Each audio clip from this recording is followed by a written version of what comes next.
Vítajte pri tomto videu, kde si ukážeme aplikáciu na optimalizáciu trás. Táto aplikácia bola vytvorená v Shiny, čo je framework na tvorbu dashboardov a webových aplikácií primárne v R, ale aktuálne už je to možné aj v Pythone.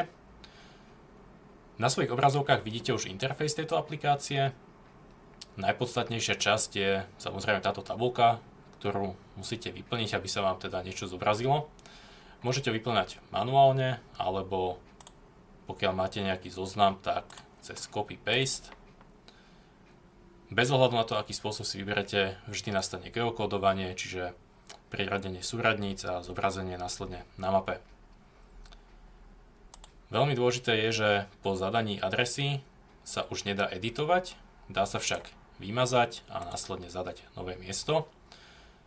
Pokiaľ nezmeníte trvanie, tak defaultne nastavených 30 minút, ale len pre ukážku si môžeme zadať 60 a ďalej si môžete vybrať, či to je miesto, odkiaľ vyrážate, alebo miesto, kde chcete končiť. Vidíte, že tieto dve miesta majú samostatné ikonky. Pokiaľ si nevyberete miesto, kde chcete končiť, tak automaticky sa počíta s tým, že tam, odkiaľ ste vyrážali, tam aj chcete nakoniec prísť. Ďalej si viete vybrať dátum, kedy túto trasu chcete absolvovať, čas odchodu a typ optimalizácie, čo môže byť celkový čas, ktorý strávite na ceste, alebo vzdialenosť. Pokiaľ všetky údaje sú správne, tak kliknite na vypočítaj trasu. Vidíte, že relatívne rýchlo to zbehlo a na mape sa nám zobrazil návrh tejto trasy.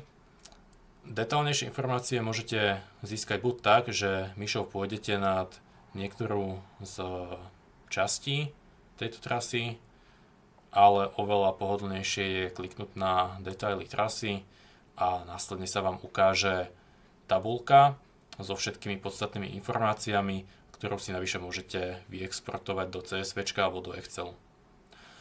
Celá táto aplikácia je proof of concept, čo znamená, že funkcionalita je obmedzená, či už možnosťou exportu, alebo ako som tuto ukazoval tabuľku, tak počet záznamov je obmedzený aktuálne na 4, čo znamená, že pokiaľ by som chcel teraz niečo zmeniť, tak musím zmazať riadok a až následne mám možnosť zadať nové miesto.